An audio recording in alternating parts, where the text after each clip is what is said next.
नमस्कार। प्रादेशिक समाचार के साथ मैं नूतन लकड़ा। पहले मुख्य समाचार। प्रधानमंत्री नरेंद्र मोदी ने कहा, देश में संभावित तीसरी लहर को रोकने के लिए कोरोना के खिलाफ प्रभावी कदम उठाया जाना है आवश्यक। केंद्रीय मंत्री धर्मेंद्र प्रधान और अर्जुन मुंडा ने आज स्कूल इनोवेशन एम्बेसडर प्रशिक्षण कार्यक्रम का किया शुभारंभ। 50,000 स्कूली शिक्षक होंगे प्रशिक्षित। मुख्यमंत्री हेमंत सोरेन बीआईटी मेसरा के स्थापना दिवस कार्यक्रम में हुए शामिल। कहा, राज्य का गौरव है यह संस्थान, मेरी नेतृत्व क्षमता भी यहीं की देन। और केंद्र ने व्यक्ति के हुनर को पहचान देने के लिए उसके प्रमाणीकरण करने की बनाई योजना। कामगारों को मिलेगा प्रमाण पत्र, दिया जाएगा प्रशिक्षण। और समाचारों से पहले एक जरूरी संदेश। देश भर में 18 वर्ष से अधिक आयु के सभी लोगों के लिए सरकारी केंद्रों में निःशुल्क टीकाकरण अभियान चलाया जा रहा है। हमारे युवा श्रोताओं से अपील है कि वे कोविड रोधी टीका जरूर लगवाएं और दूसरों को भी इसके लिए प्रेरित और सहयोग करें। कोरोना महामारी के प्रति आप कोई भी लापरवाही ना बरतें, क्योंकि कोरोना भी हमारे लिए बड़ा खतरा बना हुआ है। जब तक आवश्यक न हो, घर से बाहर ना निकलें और इन आसान उपायों का पालन करें। मास्क लगाएं, 2 गज की सुरक्षित दूरी बनाए रखें, बार-बार हाथ धोएं और चेहरा साफ रखें। कोविड से संबंधित जानकारी और मार्गदर्शन के लिए राष्ट्रीय हेल्पलाइन नंबर काम कर रहे हैं। वो नंबर्स हैं 011-2397-8046 और 1075। इसके अलावा राज्य हेल्पलाइन नंबर है 104। डायल कर समस्या का त्वरित समाधान लिया जा सकता है। प्रधानमंत्री नरेंद्र मोदी ने कहा है कि देश में संभावित तीसरी लहर को रोकने के लिए कोरोना के खिलाफ प्रभावी कदम उठाया जाना आवश्यक है। उन्होंने कहा कि टेस्ट, ट्रैक, ट्रीट और टीका की हमारी रणनीति फोकस करते हुए ही हमें आगे बढ़ना है। प्रधानमंत्री आज वीडियो कॉन्फ्रेंसिंग के माध्यम से कोविड की स्थिति पर तमिलनाडु, आंध्र प्रदेश, कर्नाटक, ओडिशा, महाराष्ट्र और केरल के मुख्यमंत्रियों के साथ बातचीत कर रहे थे। इस मौके पर उन्होंने कहा कि सभी राज्यों को माइक्रो कंटेनमेंट जोन पर विशेष ध्यान देना होगा। जिन जिलों में पॉजिटिविटी का रेट ज्यादा है और जहां से अधिक केस आ रहे हैं, वहां उतने ही ज्यादा फोकस भी होना चाहिए। जिन इलाकों में संक्रमण ज्यादा है, वहां वैक्सीन भी हमारे लिए एक स्ट्रैटेजिक टूल है। वैक्सीन के प्रभावी इस्तेमाल से कोरोना की वजह से उत्पन्न परेशानियों को कम किया जा सकता है। कई राज्य इस समय हमें जो विंडो मिली है, उसका इस्तेमाल अपनी आरटी-पीसीआर टेस्टिंग कैपेसिटी बढ़ाने में भी कर रहे हैं। ये भी एक सराहनीय और जरूरी कदम है। ज्यादा से ज्यादा आरटी-पीसीआर टेस्टिंग वायरस को रोकने में काफी प्रभावी हो सकते हैं। साथियों, केंद्र सरकार ने हाल ही में 23,000 करोड़ 23,000 करोड़ रुपए से ज्यादा का इमरजेंसी कोविड रेस्पॉन्स पैकेज भी जारी किया है। प्रधानमंत्री नरेंद्र मोदी इससे पहले असम, नागालैंड, त्रिपुरा, सिक्किम, मणिपुर, मेघालय, अरुणाचल प्रदेश और मिजोरम के मुख्यमंत्रियों के साथ भी बातचीत की थी। केंद्रीय शिक्षा मंत्री धर्मेंद्र प्रधान और जनजातीय कार्य मंत्री अर्जुन मुंडा ने आज school innovation ambassador training program का शुभारंभ किया। इसका उद्देश्य 50,000 स्कूली शिक्षकों को नवाचार, उद्यमिता, डिजाइन की रूपरेखा तैयार करने, प्रोडक्टिव डेवलपमेंट और नई सोच विकसित करने का प्रशिक्षण देना है। इस प्रशिक्षण कार्यक्रम की रूपरेखा शिक्षा मंत्रालय के नवोन्मेष अनुभाग और शिक्षकों के प्रशिक्षण संस्थान AICTE ने तैयार की है। प्रशिक्षण केवल ऑनलाइन माध्यम से दिया जाएगा। इस अवसर पर जनजातीय कार्य मंत्री अर्जुन मुंडा ने कहा कि यह प्रशिक्षण कार्यक्रम शिक्षकों और छात्रों के क्षमता निर्माण में एक मील का पत्थर साबित होगा। उन्होंने कहा कि एकलव्य आदर्श आवासीय विद्यालय देश के दूरस्थ इलाकों में जनजातीय युवाओं के सशक्तीकरण के लिए सबसे शक्तिशाली माध्यम है। जिसे वे समग्र विकास के साथ साथ गुणवत्ता परक शिक्षा प्राप्त करते हैं। देश में अब तक 39 करोड़ 49 लाख से अधिक कोविड रोधी टीके लगाए जा चुके हैं। केंद्रीय स्वास्थ्य मंत्रालय ने बताया कि कल 35 लाख 15 हजार से अधिक वैक्सीन की डोज लगाई गई। देश में कोविड से स्वस्थ होने की दर बढ़कर 97.28% हो गई है। व्यापक टीकाकरण अभियान का तीसरा चरण पिछले महीने की 21 तारीख को शुरू हुआ था। मंत्रालय ने बताया कि कल 18 से 44 वर्ष आयु वर्ग के 16,59,000 से अधिक लोगों को टीके की पहली डोज और 1,61,000 से अधिक को दूसरी डोज लगाई गई। देश में राष्ट्रव्यापी टीकाकरण अभियान के तहत 39 करोड़ 53 लाख से अधिक कोविड टीके लगाए गए हैं। स्वास्थ्य मंत्रालय ने कहा है कि कल 38,78,000 से अधिक टीके लगाए गए। स्वस्थ होने की राष्ट्रीय दर 97.28% हो गई है। पिछले 24 घंटों में 48,949 नए मरीजों में संक्रमण की पुष्टि हुई है। देश में उपचाराधीन मरीजों की कुल संख्या 4,30,422 रह गई है। राज्य में कल कोरोना से संक्रमित 54 नए मरीजों की पहचान की गई है, जबकि 62 मरीज इस बीमारी से स्वस्थ हो गए। सबसे अधिक बोकारो में 14 मरीज मिले हैं, जबकि पूर्वी सिंहभूम में 8, लोहरदगा में 6, रांची में 5 और धनबाद में 4 नए मरीज मिले हैं। 9 जिलों में एक भी नए मरीज नहीं मिले हैं, जिनमें चतरा, गढ़वा, गिरिडीह, गोड्डा, जामताड़ा, खूंटी, पाकुड़, सिमडेगा और पश्चिमी सिंहभूम शामिल हैं। राज्य में सक्रिय मरीजों की संख्या फिलहाल 336 है। इधर राज्य में कल 612 केंद्रों पर 39,545 लोगों को कोरोना का टीका लगाया गया। इसमें 27,998 लोगों को टीके की पहली डोज और 11,547 लोगों को टीके की दूसरी डोज लगाई गई।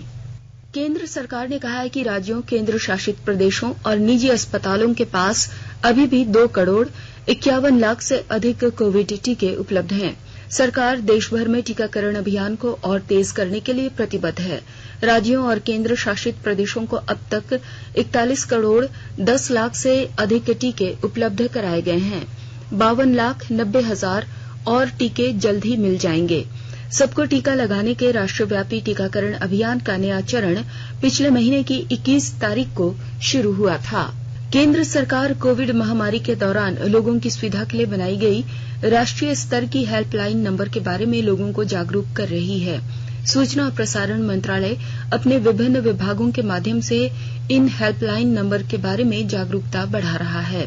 विभिन्न हेल्पलाइन नंबर इस प्रकार हैं: कोविड संबंधी सवालों के जवाब देने के लिए स्वास्थ्य और परिवार कल्याण मंत्रालय की हेल्पलाइन नंबर है 1075। राज्य हेल्पलाइन नंबर है 104। महिला और बाल विकास मंत्रालय की चाइल्ड हेल्पलाइन नंबर है 1098। वरिष्ठ नागरिकों के लिए सामाजिक न्याय और अधिकारिता मंत्रालय की हेल्पलाइन नंबर है 14567। मनोवैज्ञानिक सहायता के लिए राष्ट्रीय मानसिक स्वास्थ्य और तंत्रिका विज्ञान संस्थान निम्हांस का नंबर है 0804611007। आयुष कोविड परामर्श हेल्पलाइन नंबर है 14443 और माई गव व्हाट्सएप हेल्प डेस्क नंबर है 9013151515। आकाशवाणी के ताजा तरीन समाचारों के लिए आप हमारे वेबसाइट newsonair.com पर लॉग ऑन कर सकते हैं। ताजा समाचार Twitter handle @AIR News Alerts और Facebook page all India radio news पर भी उपलब्ध है। आप प्रादेशिक समाचार एकांश के ट्विटर हैंडल @AIR News _ और फेसबुक, इंस्टाग्राम पेज तथा YouTube channel AIR News Ranchi पर भी हमारे बुलेटिन सुन सकते हैं। प्रादेशिक समाचार आप आकाशवाणी रांची से सुन रहे हैं और अब पेश है कोरोना से बचाव के कुछ संदेश। कोविड-19 से बचाव और सुरक्षित रहने के 3 उपाय। मास्क लगाएं, 2 गज दूरी है जरूरी, सुरक्षित दूरी रखें, हाथ और मुंह साफ रखें।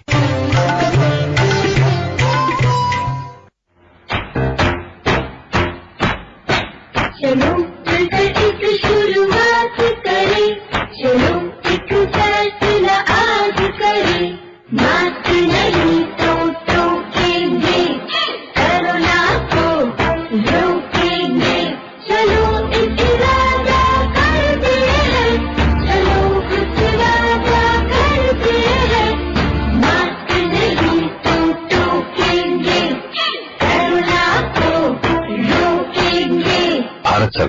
जनहित में जारी। मुख्यमंत्री हेमंत सोरेन ने कहा कि मेसरा स्थित बिड़ला इंस्टीट्यूट ऑफ टेक्नोलॉजी राज्य का गौरव है। श्री सोरेन कल बीआईटी मेसरा के स्थापना दिवस के अवसर पर आयोजित कार्यक्रम को ऑनलाइन संबोधित कर रहे थे। इस अवसर पर उन्होंने कहा कि तकनीकी शिक्षा के क्षेत्र में बीआईटी मेसरा की उपलब्धियों के बारे में जितना कहा जाए कम ही होगा। अपने पुराने दिनों को याद करते हुए मुख्यमंत्री ने कहा कि वे खुद कुछ दिनों तक इस संस्थान के छात्र रहे थे। आज राज्य को जो नेतृत्व प्रदान करने की क्षमता उनमें है वह इसी संस्थान की देन है। कार्यक्रम में बीआईटी मेसरा के कुलपति डॉक्टर इंद्रनील मन्नान ने इसी सत्र से संस्थान में अर्थशास्त्र, सामाजिक शास्त्र और डेटा एनालिटिक्स की पढ़ाई शुरू करने की घोषणा की। केंद्र सरकार ने व्यक्ति के हुनर को पहचान देने के लिए उसके प्रमाणीकरण करने की योजना बनाई है। इसके तहत पढ़ाई छोड़कर अन्य सभी छोटे मोटे काम धंधों में लगे लोगों को उनके हुनर का प्रमाण पत्र मिलेगा। इसके जरिए वे भविष्य में नए रास्ता चुन सकेंगे। शिक्षा मंत्रालय से जुड़ी संस्थान राष्ट्रीय मुक्त विद्यालयी संस्थान NIOS ने कौशल विकास मंत्रालय के साथ मिलकर यह योजना बनाई है। इसके पहले चरण में करीब 200 क्षेत्रों के हुनर को शामिल किया जाएगा, जिनमें बढ़ई, कुम्हार, मैकेनिक, सिलाई कढ़ाई, हैंडीक्राफ्ट, पेंटिंग, माली आदि का काम शामिल है। इसके अलावा इन हुनरों से जुड़े लोगों को कौशल प्रशिक्षण भी दिया जाएगा। झारखंड उच्च न्यायालय ने रांची के बड़ा तालाब समेत अन्य जलाशयों के आसपास हो रहे अतिक्रमण के एक मामले में अधिकारियों की कार्यशैली के प्रति नाराजगी जताई है। कल इस मामले में हो रही सुनवाई के दौरान मुख्य न्यायाधीश डॉक्टर रवि रंजन और न्यायमूर्ति SN प्रसाद की खंडपीठ ने कहा कि अधिकारी कभी कर्मचारी की कमी बताते हैं तो कभी कोरोना का बहाना बनाते हैं। खंडपीठ ने मौखिक टिप्पणी करते हुए कहा कि रांची के उपायुक्त और नगर निगम के आयुक्त अगर अतिक्रमण नहीं हटा सकते हैं तो उन्हें अपनी कुर्सी छोड़ देनी चाहिए। लोहरदगा जिले के नक्सल प्रभावित इलाकों में विकास की योजनाओं में गति लाई जा रही है। विस्तृत ब्यौरे के साथ हमारे संवाददाता। लोहरदगा जिला के उग्रवाद प्रभावित इलाकों में विकास की गति तेज की जा रही है। विकास के मामले में पिछड़े इन इलाकों में भी अब विकास की गंगा बहेगी। लोहरदगा जिला के घोर उग्रवाद प्रभावित क्षेत्र केकरांग में जिला प्रशासन द्वारा हेलीपैड का निर्माण कराया जा रहा है। उग्रवाद प्रभावित क्षेत्र में आवागमन को सुगम बनाने के उद्देश्य से किस्को रिचुघुटा रोड में अधूरे पड़े 8 पुलिया का निर्माण पुलिस के साथ समन्वय स्थापित करते हुए 15 दिनों के अंदर पूरा कर लिया जाएगा। इसी तरह जवाल गांव में पुलिस पिकेट निर्माण के लिए भूमि चिन्हित किया जा रहा है। उग्रवाद प्रभावित ओनेगड़ा हथवल में पथ निर्माण का कार्य किया जाएगा। इसकी प्रक्रिया भी शुरू कर दी गई है। लोहरदगा जिला के केकरांग में वॉच टावर का निर्माण करा लिया गया है। जिले के उपायुक्त दिलीप कुमार टोप्पो ने बताया कि नक्सल प्रभावित क्षेत्रों में चल रही विभिन्न विकास योजनाओं को पूरी गुणवत्ता के साथ पूरा कराया जा रहा है। गोपी कृष्ण कुंवर, आकाशवाणी समाचार, लोहरदगा। विश्व स्वास्थ्य संगठन ने दुनिया को डेल्टा वेरिएंट के मामले बढ़ने के बीच कोविड की तीसरी लहर की शुरुआती चरणों के बारे में चेतावनी दी है। संगठन के प्रमुख ने कल कहा कि दुर्भाग्य से दुनिया अब तीसरी लहर की शुरुआती चरण में है। उन्होंने कहा कि डेल्टा वेरिएंट का प्रसार कोरोना के नियमों की अनदेखी करने की वजह से हो रहा है। इस कारण मामलों की संख्या और मृत्यु दोनों में वृद्धि हो रही है। उन्होंने कहा कि वायरस का विकास जारी है और उसके अधिक संक्रमण वेरिएंट सामने आ रहे हैं। डेल्टा वेरिएंट अब 111 से अधिक देशों में फैल चुका है और जल्द ही इसके दुनिया भर में फैलने वाले कोविड-19 का प्रमुख वेरिएंट होने की आशंका है। हजारीबाग से सांसद जयंत सिन्हा ने आज हजारीबाग मेडिकल कॉलेज और अस्पताल का निरीक्षण किया। इस दौरान उन्होंने स्वास्थ्य विभाग के पदाधिकारियों को कई दिशा निर्देश दिए। निरीक्षण के बाद पत्रकारों से बातचीत में श्री सिन्हा ने कहा कि प्रधानमंत्री ने वर्ष 2014 में 1000 करोड़ से अधिक की लागत वाली इस परियोजना की स्वीकृति दी थी।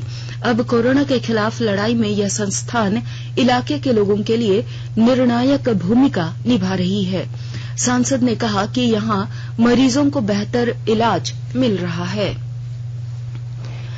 युवा कार्य और खेल मंत्री अनुराग सिंह ठाकुर ने टोक्यो ओलंपिक में शामिल होने वाले भारतीय दल के लिए जारी प्रेरक गीत को सुनने और ज्यादा से ज्यादा साझा करने की अपील की।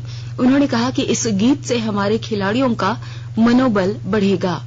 ओलंपिक क्विज में भाग लेने के लिए शाम 7:20 पर प्रसारित होने वाले स्पोर्ट स्कैन कार्यक्रम सुनना न भूलें।